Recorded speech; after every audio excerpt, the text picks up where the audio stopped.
Yo tout le monde, bienvenue sur la chaîne de Max.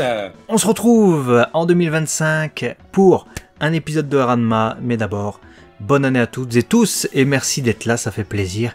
On vous souhaite évidemment les meilleurs vœux, mais bien sûr la santé, c'est le plus important.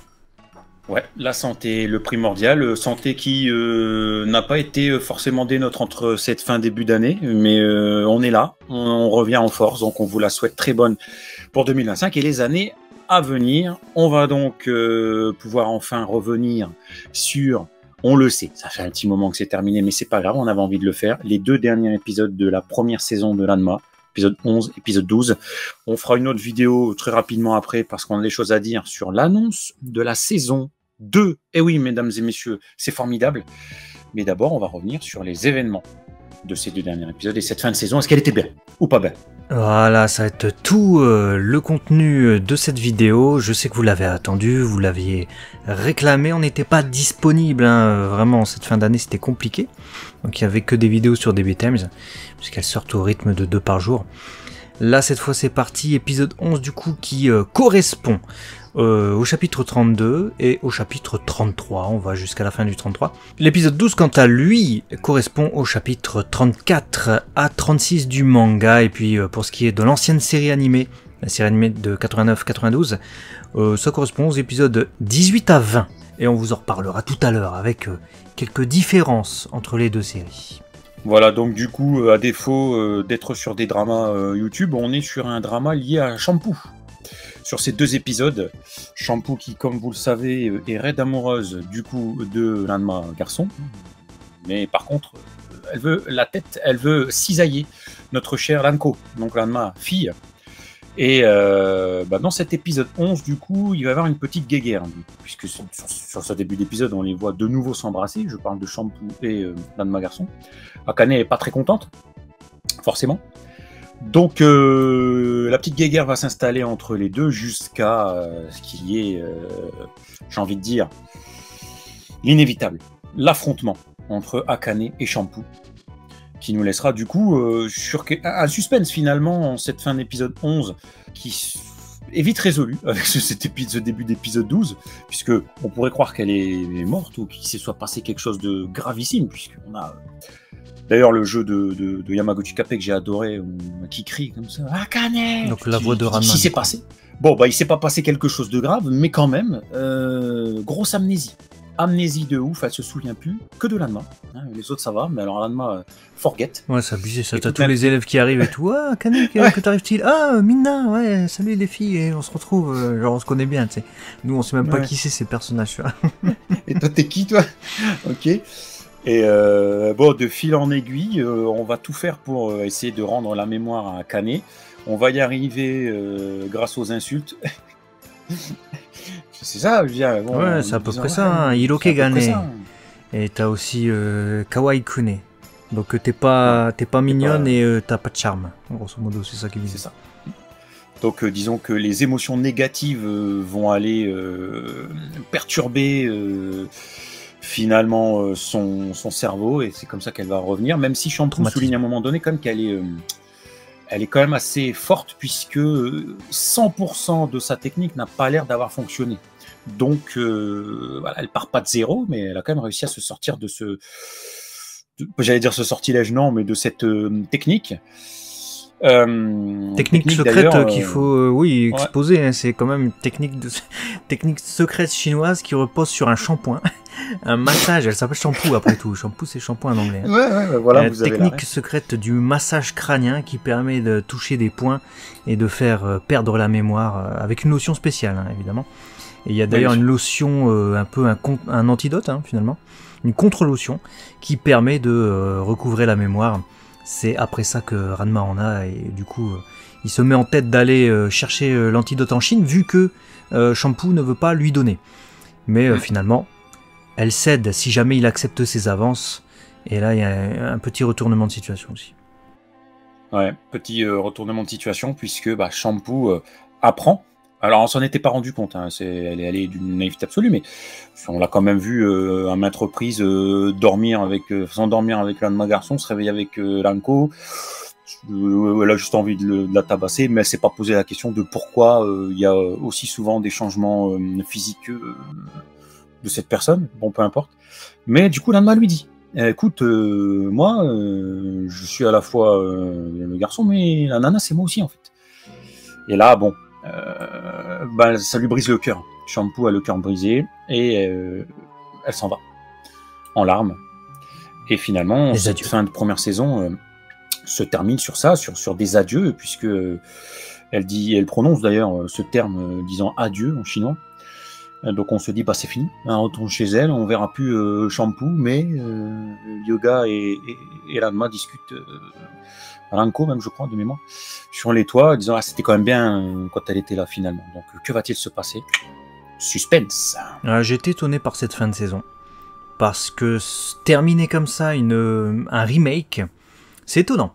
C'est-à-dire que Ranma, c'est quand même une série parodique, c'est une série avec beaucoup d'humour. De toute façon, vous l'avez vu, même avec ces 2 épisodes. Même si on a beaucoup de mélodrames et de sentiments et de tristesse, quelque part aussi pour les personnages, pour leurs sentiments. C'est quand même de la parodie d'arts martiaux, de la parodie de relations. Enfin, c'est très, comment dire... humoristique quand même, les mangas de Rumiko Takahashi, et notamment celui-ci. Maintenant, on termine en mode adieu, une tristesse, un cœur brisé, et puis fin de saison, et tu dois attendre ta saison 2. Heureusement, ils ont balancé un teaser, on vous en reparlera dans une autre vidéo, mais je me suis dit, ah ouais, ils nous laissent sur cette note-là, c'est surprenant, tu vois. Maintenant, pour parler des épisodes en eux-mêmes, écoutez, j'ai pas de grands souvenirs de différences marquantes par rapport au manga, puisque je fais souvent une section différence avec le manga et une section différence avec la série de 89 à 92. Et là, en l'occurrence, j'ai vu les épisodes il y a quelques jours, semaines, on va dire, donc je m'en souviens pas suffisamment. Bien dans le déroulé, chaque scène est là et le plan c'est ça, etc. Pour vous dire, par rapport au manga c'est exactement pareil. Donc il se peut que j'oublie des trucs. Mais j'ai checké le manga là avant de faire la review et il me semble bien que c'est quasiment pareil en tout cas. En revanche, il y a quelques différences évidemment avec l'adaptation animée de 89-92 et je vous en reparle dans quelques instants. Comment t'as vécu toi cette fin de saison? Sachant que c'est une première saison d'un animé, enfin d'un remake, d'un animé phare, d'un animé culte qui nous a tous bercés durant notre enfance, mais également un manga super connu de Rumiko Takahashi. Comment tu as vécu déjà cette fin de saison, non seulement pour son scénario, ce qui se passe avec les personnages, mais également en tant qu'adaptation? Écoute, j'ai déjà trouvé que sur ces 2 derniers épisodes, on s'ennuyait pas. J'ai aimé le rythme apporté finalement où en 2 épisodes on a toute l'intrigue, tu vois, tout ce drame, entre guillemets, drame, on a compris, mais cette histoire liée à Shampoo jusqu'à ce dénouement de fin d'épisode 12. J'ai bien aimé, je me suis pas ennuyé, j'ai trouvé ça rythmé, j'ai retrouvé dans mes vieux souvenirs le personnage de Shampoo, donc ça j'ai bien aimé. Maintenant, je suis un peu comme toi, j'ai été étonné qu'on termine sur une note dramatique, c'est le terme finalement, cœur brisé, elle s'en va, c'est les larmes, les deux disent c'était bien quand même, hop, ending. Tu te dis alors je comprends le message de se dire, le but c'est de laisser sur un suspense, en mode il faut que vous regardiez la suite, est-ce que Shampoo va revenir, est-ce que machin. C'est un parti pris, c'est un choix. J'ai pas grand chose à dire de plus que ça sur cette fin. Je suis accepté, je dis ok d'accord. Mais par contre, ça me donne trop envie de continuer parce que de manière générale, que ce soit ces 2 derniers épisodes ou que ce soit même la saison 1 dans son ensemble, ça a vraiment été 4 mois, 3 mois, 4 mois, c'est ça à peu près, de pur plaisir. Chaque semaine, j'ai kiffé. On a souligné avec vous les différences, on a souligné les points forts, les axes d'amélioration, notamment majoritairement la musique, comme d'habitude. Je dis comme d'habitude sur cette adaptation. Ça s'est terminé, je me suis dit, putain, c'est déjà fini. C'est passé trop vite, en fait. Et je pense que c'est positif que de se dire, c'est passé trop vite, vivement la saison 2. Voilà mon bilan. Et toi ? Je suis plutôt d'accord. Je trouve que c'est passé super vite. Au point où là, on avait peut-être 2 semaines de retard, on n'a pas pu sortir de review pour couvrir ce qu'on a de retard. De toute façon, on le voit avec Bleach, on a 4 épisodes de retard. Vous verrez les reviews si vous suivez Bleach avec nous. Bah oui, déjà, je me dis déjà en fait. C'est allé super vite. Et en termes d'adaptation, bah, je te rejoins sur tous les points. C'est-à-dire que on a 2 adaptations qui pour moi ne se valent pas, dans le sens où tu peux prendre celle que tu veux, voire les deux en fait. C'est-à-dire qu'on a celle de l'ancienne série du coup, hein, la série originale on va dire, qui est une adaptation vraiment comme on en faisait à l'époque quand un manga était publié parallèlement, tu vois. Donc c'est-à-dire qu'il y avait des rajouts, il y avait des fillers comment dire ça, des adaptations. De toute façon, je vais y venir dans quelques instants. Il y a des trucs qui sont différents, même dans les mises en scène, et qui sont plutôt plaisants, d'autant plus qu'à l'époque, il y avait vraiment une qualité d'animation sur ces 18 premiers épisodes qui composaient le début de la série. Exceptionnelle. Exceptionnelle. La qualité d'animation sur l'ancienne série, elle est très honnêtement, et c'est pas pour dénigrer Mappa qui fait, je trouve, un super travail sur ce remake, mais elle est quand même large au-dessus. Mais pour autant, la série actuelle de Mappa, bah, elle est plutôt bien animée. Je trouve surtout la patte artistique donc, qui incombe davantage à la réalisation, du coup, au choix des couleurs et tout ça, vraiment très très bien. Parce qu'on est dans le ton, dans les tonalités de du manga également de Rumiko Takahashi, et puis de l'ambiance chinoise qu'on veut y mettre. Je trouve également que c'est extrêmement fidèle au manga. Et que c'est du coup par ce biais-là, par cette, cette caractéristique plutôt, que va ressortir cette adaptation. On a, comme je le disais, une adaptation, ancienne adaptation hein, du coup des années 90 qui vraiment est une création pure, presque, à partir du manga. On a pioché dans le manga, mais on a fait une popote vraiment assez savoureuse, je trouve. Et là, on a une adaptation du manga extrêmement fidèle, mais fidèle parfois du plan par plan, mais qui est extrêmement différente aussi de l'ancienne version. Du coup, ça dépend ce que tu veux. Est-ce que tu veux, bah voilà, un bel animé avec, comment dire ça, des musiques rythmées, des musiques mélancoliques, et puis des passages que t'as pas vu dans le manga, ou est-ce que tu veux un animé extrêmement fidèle au manga, avec aussi une belle ambiance et une bonne patte artistique? C'est, j'ai envie de dire, à ta guise. C'est au choix du spectateur pour le coup. C'est bien qu'on ait 2 propositions pour le coup. Ouais, c'est très bien parce que l'une n'efface pas l'autre. C'est le risque, je trouve, enfin c'est l'un des risques en tout cas des remakes, de manière générale. C'est-à-dire que tu peux avoir un remake qui fait un four total et qui du coup sera oublié une semaine après être sorti, et donc en fait t'as envie de dire tout ça pour ça. Très dommage. Et puis tu as des remakes qui parfois vont tellement briller, bon, j'ai pas d'exemple là en tête, mais qui pourraient peut-être pas effacer, mais devenir une référence pour la nouvelle gêne, tu vois. J'en ai 2 en tête, hein. Le four total pour moi c'est Kenshin. Ah ouais, Kenshin, et pas la folie. le remake qui a beaucoup plu et qui fait presque l'unanimité, c'est Dragon Quest Daiboken. C'est vrai, c'est très très vrai. C'est celui que j'avais en tête quand je parlais de remake justement réussi, parce que j'ai moi-même regardé ce remake et j'ai beaucoup aimé. Et effectivement, alors c'est un point fort, et tant mieux quand un remake est réussi, mais je trouve ça dommage que quand un remake, tu vois, éclipse totalement l'ancienne version, parce que pour moi ça a existé et c'est un support qui a donné vie à une œuvre et qui a donné vie aussi à des passions, tu vois, pour des gens. Donc avoir un remake pour continuer de faire vivre cette œuvre, c'est bien. Et donc j'aime quand en conclusion on en arrive à ce qu'on vient de dire, ce que tu viens d'expliquer très justement, qu'on a 2 supports qui se complètent, qui apportent des choses différentes, mais qui ne s'écrasent pas l'un l'autre, parce qu'ils apportent pas les mêmes choses. Et finalement, je suis très content. J'aime vraiment cette conclusion. Je me dis, bah génial. Je veux un truc, tu l'as dit, propre au manga, avec cette patte artistique que moi j'aime beaucoup. Je regarde celle-là. Mais j'ai envie de cette ambiance forte musicale qui n'a pas de pareil. Il n'y a aucune équivalence avec cette nouvelle série. Un peu de character development aussi en plus, puisque finalement, tout ce que tu nous as remémoré au fur et à mesure des reviews de l'ANMA nous montre bien qu'il y avait des accentuations sur certaines choses très plaisantes.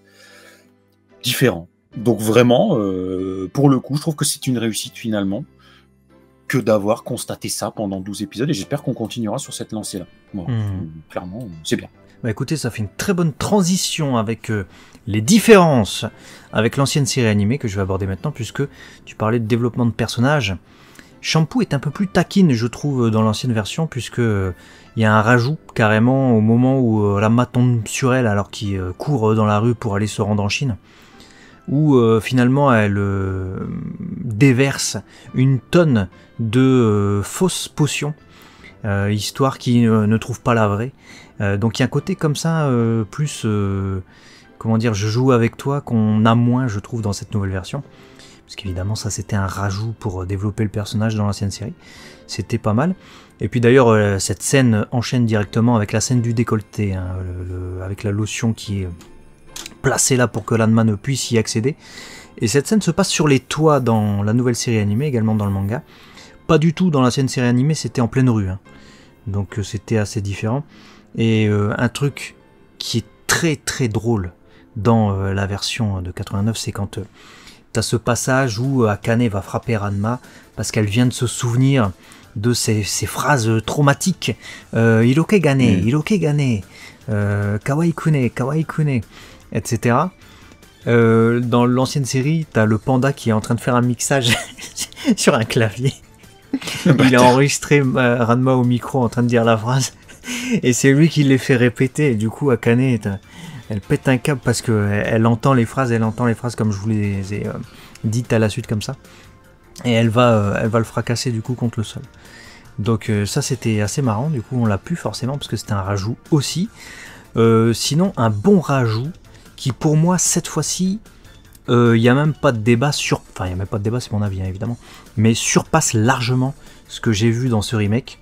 C'était la scène où Ranma dévoile à Shampoo qu'en fait Ranma fille c'est lui quoi, Ranko c'est lui.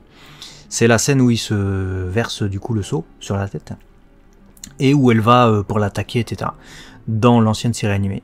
Ça se faisait pas dans le dojo, ça se faisait en extérieur dans le jardin, donc de nuit, avec une animation magnifique et avec une musique de tension. Et ça, rien que ça en fait, ça fait tout. Parce que la scène est plus posée, elle est plus lente. T'es en train de montrer comme ça, faire la démonstration, il prend le seau lentement et il lui montre, bam, et là il se transforme en fille. Le choc, évidemment. Suite à ça, évidemment, elle l'assaille, elle essaie de l'attaquer. Elle s'arrête et on a cette scène mélodramatique où elle va du coup quitter la scène en lui disant Biela, du coup qui veut dire adieu. Avec encore une fois une autre musique très très bien choisie. Et puis d'ailleurs, vu qu'on parlait de changement et qu'on est toujours dans cette section-là, sachez que dans le manga et dans cette série animée récente que vous avez vue, Ryoga sur les toits dit à Ranma, bon, Bielao ça veut dire adieu, en gros en chinois. Donc je sais pas d'où il parle chinois Ryoga, mais dans l'ancienne série animée ils avaient fait un très bon choix. Enfin un très bon choix en tout cas, ça se discute, vous allez voir pourquoi, mais c'est Nabiki qui disait ça à Ranma, c'est pas Ryoga. Ils avaient changé le personnage. Pourquoi ? Parce que Nabiki a encore entre les mains le livre des Amazones avec la traduction en japonais. Donc ça se justifiait qu'elle pouvait dire à Ranma, bon, ça veut dire en chinois, etc. Tandis que là, bon, ça se justifie un peu moins. Par contre, dans l'ancienne série, du coup, l'épisode se terminait avec une nouvelle dispute entre Akane et Ranma. Du coup, c'était un ton beaucoup plus doux et beaucoup plus drôle à la fin de l'épisode, alors qu'on venait de quitter une scène un peu triste. Là où l'épisode qu'on a vu, là, le dernier, le 12, se termine vraiment sur cette note un peu... c'est dommage. Voilà, c'est un peu ce que dit Ranma. Et on ne reverra peut-être plus Shampoo, qui sait. Et le chapitre, sachez-le, se terminait exactement de la même manière. C'est la tristesse. C'est la tristesse. Bah ouais. Elle est gentille, le personnage de Shampoo, même si elle veut tuer des gens. Elle a pas mauvais fond. Ouais, bon, ouais. La scène du cochon, alors ça, moi, elle me tue. Cette scène où elle prend Ryoga, elle le cuisine, elle le fout dans un truc. Elle lui offre son cochon à Akane et tout. Non, ça, c'est... Enfin, Ranma, mais bon. Non, ça, c'est... Aïe, aïe, aïe. Ah, mais c'est des cassos là-dedans. Comme le père, là, qui fait genre... Quand il prend le bouquin, là. Le père, ouais, il est fou. Il prend le bouquin, il fait... Non, il faut... Qu'est-ce que t'as lu?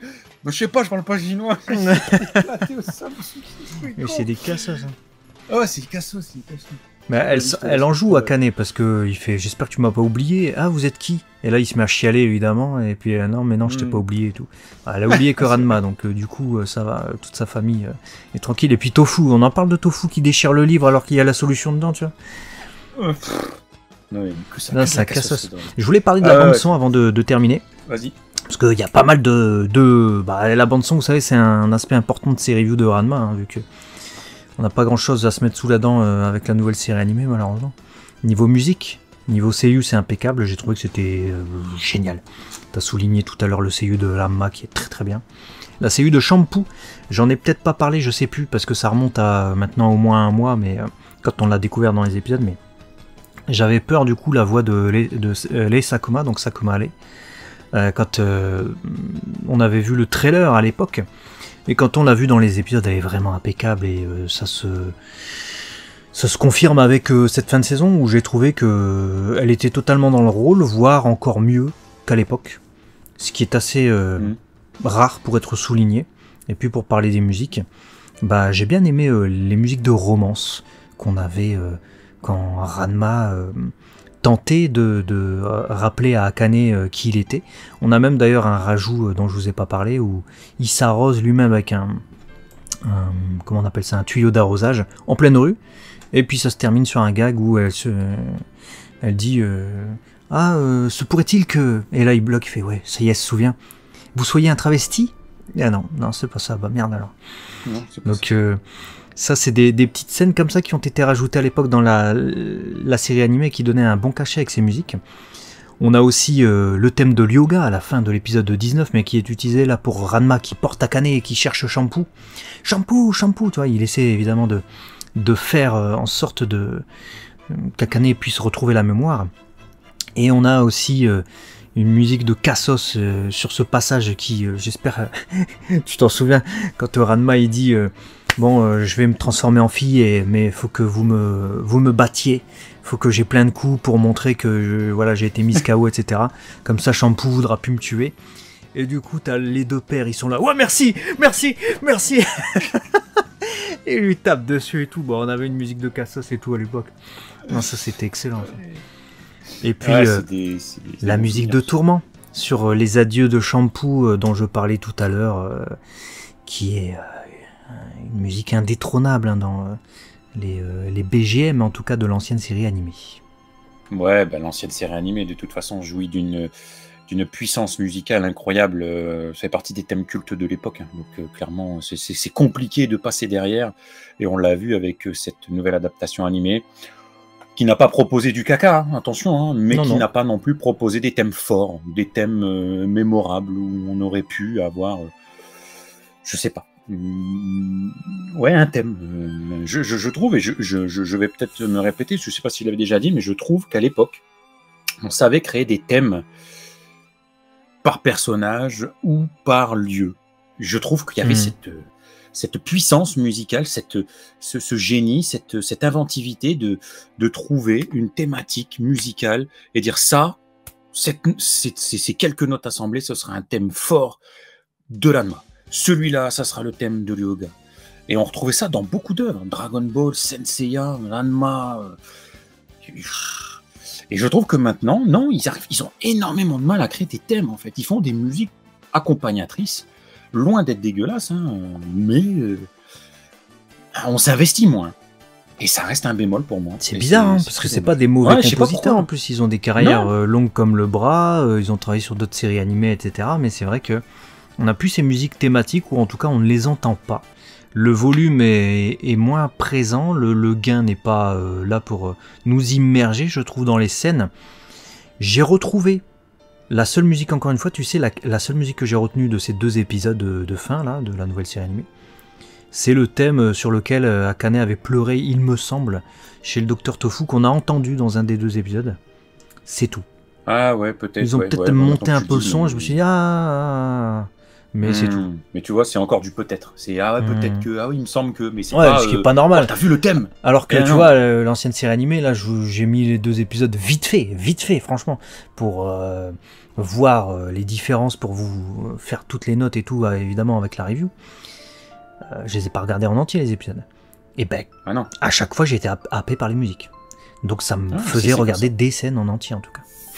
Il y a peut-être ce manque d'inventivité, mais il y a peut-être aussi, j'ai l'impression, un placement musical un petit peu plus fait à l'arrache. Comme si, tu vois, à l'époque, il y avait une vraie volonté de s'investir autant dans la musique que sur que le visuel, etc. C'est vraiment super important. Une osmose forte. Et j'ai l'impression qu'aujourd'hui, alors peut-être que c'est une analyse que je vais te faire qui est totalement fausse et j'en sais rien, je suis pas dehors, mais on est tellement dans une société de consommation, j'ai l'impression, où aujourd'hui il y a des animés, des séries, des films, mais on n'arrive même plus à suivre la quantité de médias qui sort aujourd'hui. Que du coup, bon, cette musique, ouais, elle passe bien, elle est ok, la suivante, celui-là, parce qu'après, bon, j'ai 50 épisodes à monter, bon, j'exagère, mais je sais pas s'il y a de ça qui joue, mais il y a moins, j'ai l'impression, moins d'investissement, et du coup, ça se sent, parce qu'on est nous-mêmes moins embarqués, voilà, je sais pas. J'essaie d'y trouver une explication, parce que je comprends pas, il y a le talent des compositeurs, mais il n'y a pas le résultat. Le truc. Ouais, ouais, c'est triste, c'est dommage. Hein, bah dites-nous, vous, quel avis vous avez sur cette fin de saison, du coup, fin de première saison, hein, parce qu'il y aura bien une saison 2, de Ranma 1,5. Est-ce que vous avez de l'espoir pour de meilleures musiques, de meilleurs placements ou de meilleurs gains, hein, faut monter un peu le volume, s'il vous plaît, à la direction audio. Pour la deuxième saison, j'ai encore de l'espoir. Et qu'est-ce que vous avez pensé, du coup, au global, des personnages, et puis de cet univers retrouvé avec cette nouvelle série animée? On lira vos commentaires, on a hâte de lire tout ça. Ça fait un petit moment qu'on voulait vous faire cette review de 2 épisodes, donc on est content. Voilà, on fait des bisous, et puis on se dit du coup à très très vite sur la chaîne 2. Léo et Max, à la prochaine.